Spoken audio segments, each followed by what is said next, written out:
Ever wonder just how your audio equipment can make music sound so crisp? Or how about those radio signals? How do they travel so far? It's pretty amazing when you think about it. It really is. You know, it all boils down to a key concept in electronics: impedance. Impedance? That sounds kind of complicated. It might seem that way at first, but trust me, it's a fascinating topic. And today we'll be diving into the world of impedance. Showing you why it's so much more than just resistance, at least when we're talking about AC circuits. Exactly. Welcome to the channel, everyone. We're your AI experts. Here to break down those tricky electronics topics and make them easy to understand. And hey, maybe even a little fun along the way. Definitely. So today we're tackling something that's super important for anyone who works with AC circuits. We're calling it Impedance Explained. So let's start with the basics. You know how in DC circuits we always talk about resistance? Right. It's like the main thing that determines how much a circuit pushes back against that direct current flow. Yeah, but when you jump into the world of AC, things get a little more, Tricky. Yeah, tricky. Because the current's always switching direction. That's where impedance comes in. Impedance takes center stage, exactly. Yeah, so is it like resistance, but for AC? You could think about it that way. It's basically the total opposition that a circuit throws at that alternating current flow. So it's not just how much it resists, but also how it reacts to that changing current. You got it. And that's where things get really interesting. Impedance, it's not like resistance where you just have one number. Right. It's got two parts, magnitude and phase. Okay, magnitude and phase, what do those actually mean? So imagine you're pushing a kid on a swing. The force you need to use is like the magnitude of impedance. It's all about the total opposition. And the phase. The phase is like the timing of your pushes. Oh. How well they sync up with the swing's natural rhythm. So the phase tells us how in sync the current and voltage are in our AC circuit.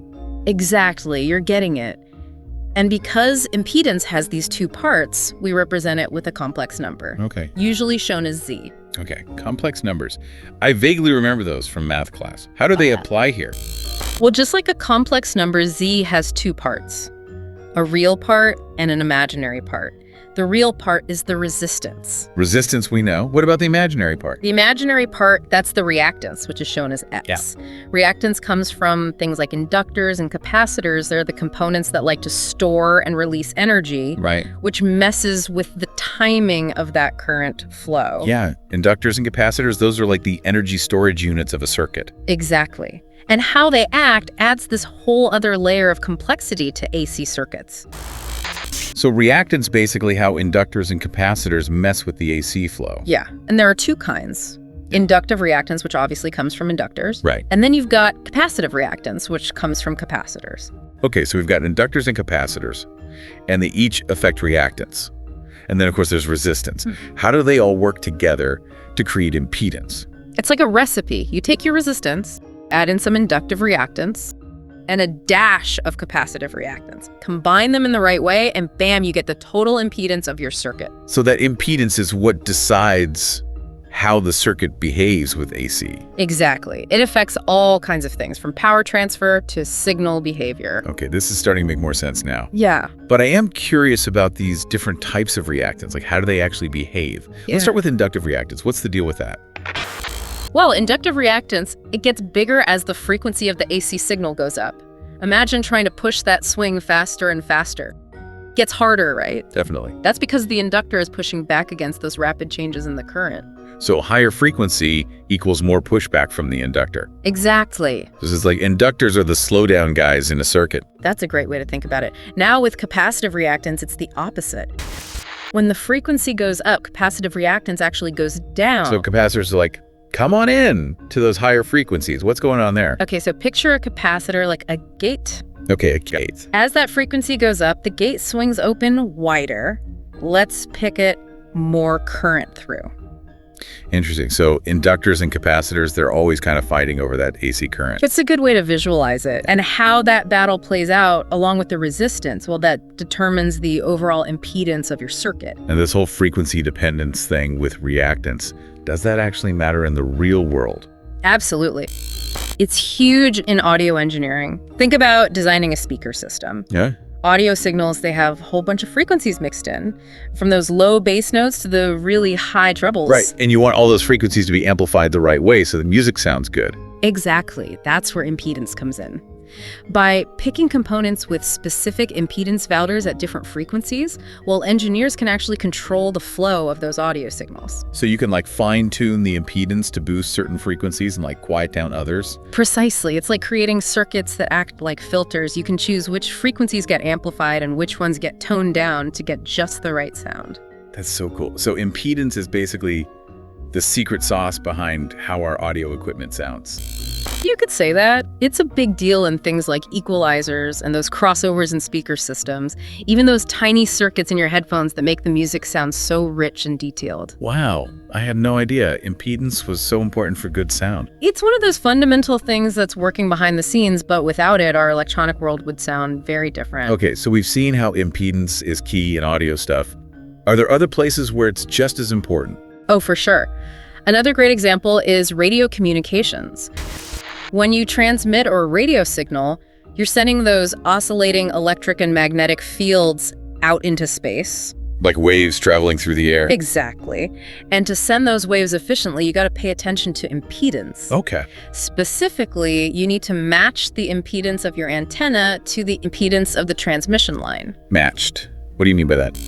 Okay, think of it like connecting two pipes together. Okay. But they have different sizes. If you try to force water through them, you're going to get a lot of turbulence and backflow. So if the impedances don't match, the signal gets all messed up? Right. A mismatch means some of the signal bounces back instead of being transmitted. Which means a weaker signal. Exactly. Radio engineers spend a ton of time making sure the impedance is matched in their systems. To keep those signals strong. And to minimize any losses. This impedance thing, it's pretty amazing. It's crazy how this one concept is so crucial in so many different areas. It really shows how everything in electrical principles is connected.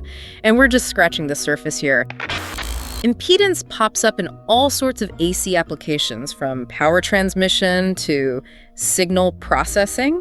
Well, you've definitely opened my eyes to how important impedance is. I'm starting to see how understanding this can really help you understand how electronics work. That's what we're here for, to make these seemingly complicated concepts clear and show you how they affect the world around us. Now, we've talked about impedance in terms of signal behavior, but I'm curious how it affects power in AC circuits. Is it still as straightforward as voltage times current like it is in DC?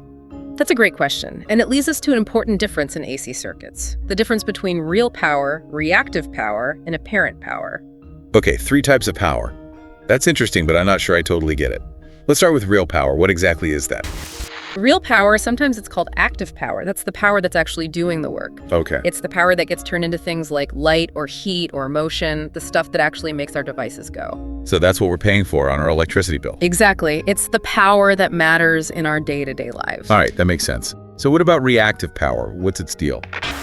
Reactive power is a little more, I guess you could say mysterious. Okay. It's tied to that energy that gets stored and released by those inductors and capacitors. Remember, we were talking about them creating that push and pull effect? Right, the constant tug of war. Well, reactive power is the energy that's going back and forth in that exchange. It doesn't actually get used to do any work. It just circulates in the circuit. So it's like power that's just hanging out. You could think of it that way. But if you have too much reactive power, it can cause problems, makes things inefficient. Oh, okay. Like those power lines have to work harder than they really need to. Got it. So we have real power, the workhorse, and reactive power, the along for the ride power. Where does apparent power come in? Apparent power, that's the combo of both real and reactive power. You can think of it as the total power being fed into the circuit. It includes both the power actually doing work and the power just circulating. So apparent power is like the total power available, and real power is what's getting used effectively. Exactly. And guess what plays a big role in how these 3 types of power relate to each other? Impedance. You got it. It all comes back to impedance. So the magnitude and phase of the impedance that affects how much real, reactive, and apparent power we've got. Yep. It's all connected. By understanding and controlling impedance, engineers can make sure power is delivered efficiently, and they can minimize any wasted energy. Wow, impedance is way more complicated than I first thought. It really is a must-know for anyone working with AC circuits. I'd say so. Understanding impedance opens up a whole new level of understanding when it comes to AC circuits, how they work, how power is managed, and how signals behave. Big thanks to everyone for joining us.